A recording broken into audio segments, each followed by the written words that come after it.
Alright, Schlockmeister fans, another re-review from my previous channel. Danny DeVito, Joe Piscopo, and Captain Lou Albano. 80s comedy, Wise Guys. Let's check it out.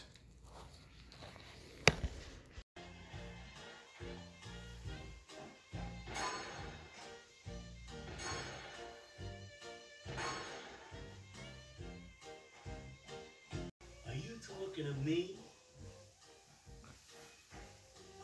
Danny DeVito plays Harry Valentine. Low-level mobster. Joe Piscopo plays Mo Dickstein.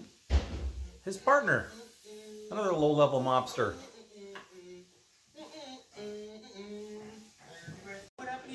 They don't get a lot of respect from the other mobsters. Oh, I thought it was hepatitis. They work for Frank Costello. Let me have a cannoli while you're over. You didn't get me anything, did you? Oh, all right. Oh, It's Mo's birthday today. cream's on me. Happy birthday, all right? Forgot about me and Mo. I never forgot about you and Mo, Harry. I always have plenty for you to do. And that's Frank Costello, mob boss. Yeah. And there's Captain Lou Albano in the back as Frankie the Fixer.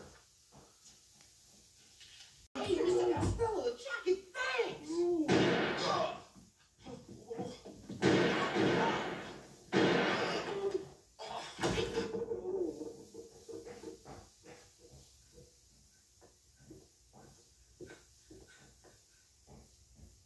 Wow, jacket actually is bulletproof. Harry has the menial task of starting Mr. Costello's car and hoping it's not bombed.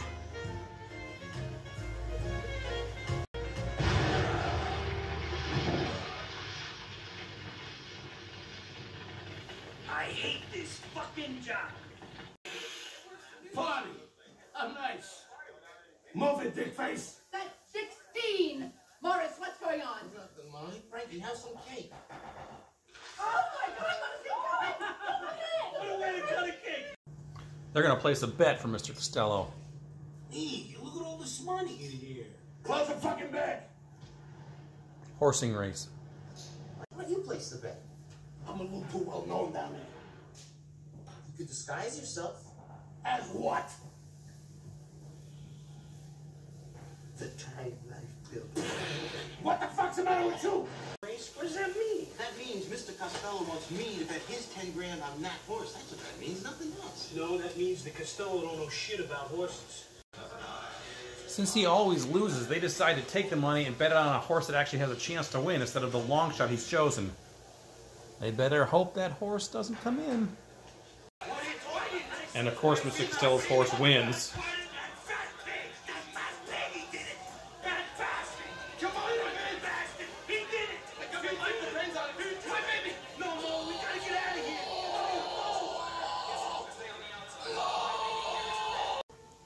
Mr. Costello was not pleased because he's short $250,000. I truly believe there may be another way out of this than the usual violent approach.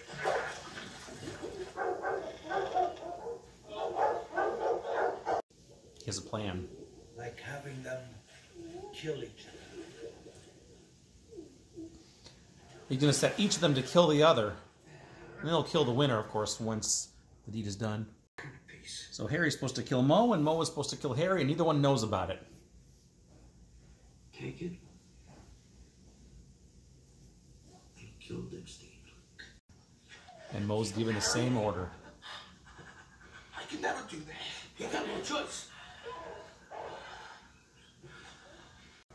Dickstein, 200, and take it off to They're all taking bets on who's going to kill who first.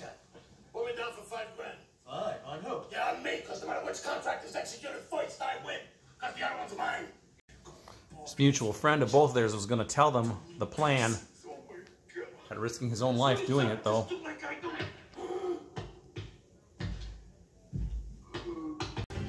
The two of them flee and then end up taking Frankie the Fixer's car.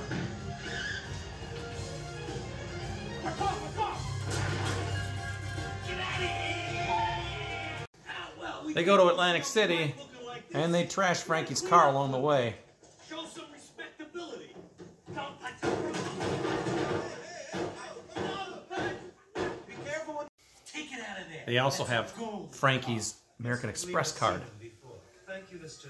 Akavana. Oh, thank you, Mr. Acavano. They then live large on his card. Thank you, Mr. Akavana. Thank you, Mr. Acavano. Can you have a champagne over there?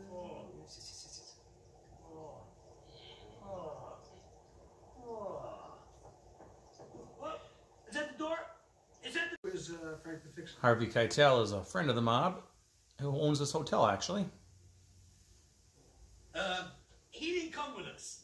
We did him a big favor, Bobby. He gave us his credit cards. He told us to come down here and go wild. Here he goes to visit his Uncle Mike, who was a high-level mob guy who could fix all of this. But unfortunately, he's passed. Frankie and the others are closing in. Whose fucking car was that? Frank, it's your car. My car? I'll kill him! I'll fucking kill him! But Uncle Mike did leave behind something that could save them. Wait, come on, come on. Grandma.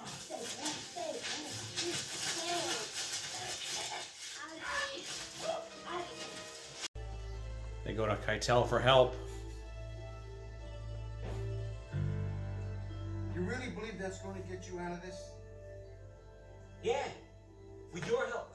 He, with his back against the wall, has come through. I got $250,000 in this cake box, and Bobby D's calling Costello to square everything. Swear, Harry, I can't take any more lives. No, look, feast your eyes on it. Huh? All right. But can Harvey Keitel, Bobby D, be trusted? Prepare for a limousine ride back to Newark. Harry and Mo think they're going back to Newark to pay back your boss, but they're not going anywhere. But before that happens, Okay, done. Now, they decide to get a drink, No, don't do that. and then Harry thinks Mr. Costello's waiting. they should do something else with the money. He was nice enough to be the only person there for that to help him, so I can...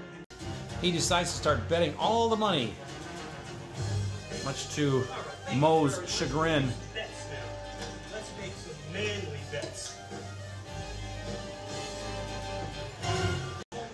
Mo does try to stop him. Can't let you do it! Back off! No, look at what you're doing! Crazy Billy is right there.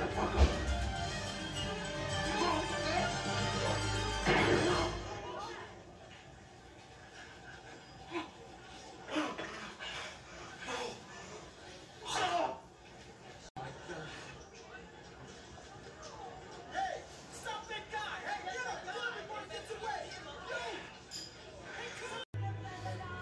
Harry's funeral.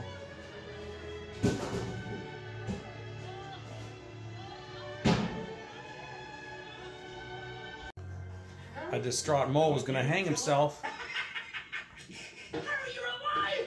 Harry!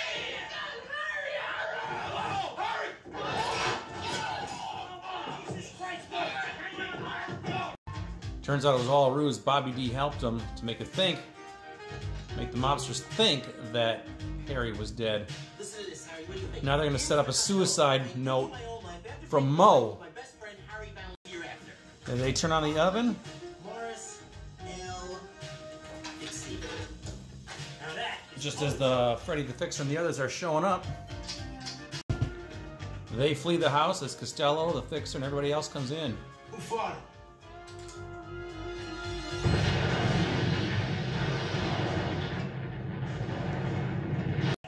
Our movie ends with Harry having invested the money in a little delicatessen for both of them.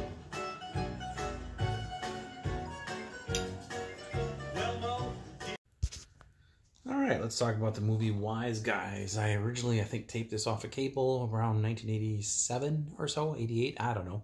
Sometime in the 80s. I had it on a beta tape with a couple other movies whose titles escaped me at this time. But anyway, it's a comedy. It's directed by Brian De Palma, kind of a departure for him. He did like Dress to Kill, Body Double, some other things in the 70s, and I don't know if he'd actually done a comedy before. I didn't actually look him up to see what he did, but I was surprised to find out he directed this. So anyway, stars Danny DeVito, Joe Piscopo, and of course Captain Lou Albano as Frankie the Fixer. DeVito and Piscopo are low-level mob guys, they don't do a whole heck of a lot, and they don't get much respect from their fellow mob guys.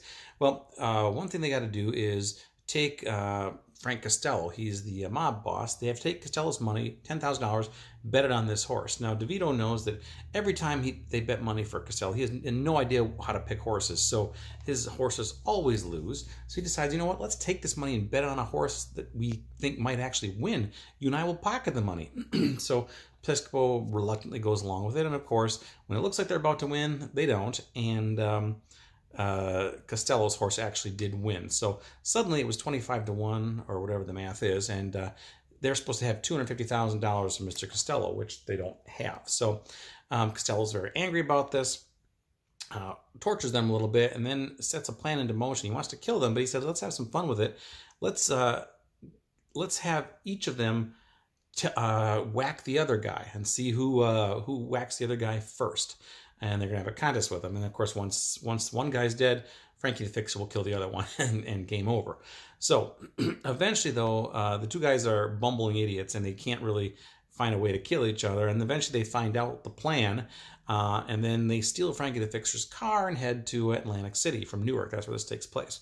They have his credit card, too, so they buy a lot of stuff on his account, stay in the Superstar Suite at the hotel, which happens to be owned by Harvey Keitel, another mob guy, or guy with mob ties, anyway. Eventually, Frankie the Fixer and a couple other mob guys show up, and it seems like Harvey Keitel is in on it, and he's going to basically tell them what room they're in and basically arrange it so they get killed. Well, along the way, DeVito manages to get the money that he actually owes Costello because his uncle, who's now deceased, had a ton of it in his bed when he died, and he takes that money and he makes arrangements to pay off Costello, but Costello still plans to kill him once he gets his money back. So anyway, they set up something in the casino, and it looks like DeVito is gonna bet all this money on something because on a whim. He has a little scuffle with Piscopo, a gun comes out, and DeVito gets shot, falls down, and dies. And then Piscopo takes off. Well, they have a funeral for Danny DeVito, but it turns out he set up the whole thing with the help of Harvey Keitel.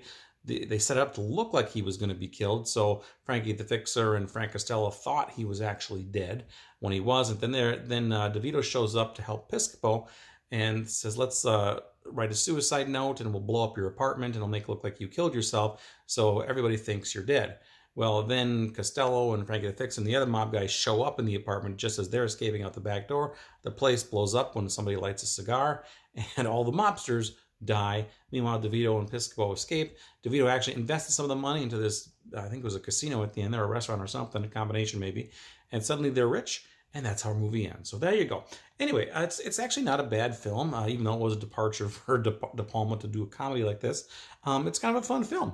I enjoyed it. It's got some good jokes. I don't know what else to tell you about it. It's a pretty decent film and a nice little 91-minute watch. So there you go. Wise Guys. I like it. You should like it too. Leave some comments. Let me know what you think about it. Watch it. Bye.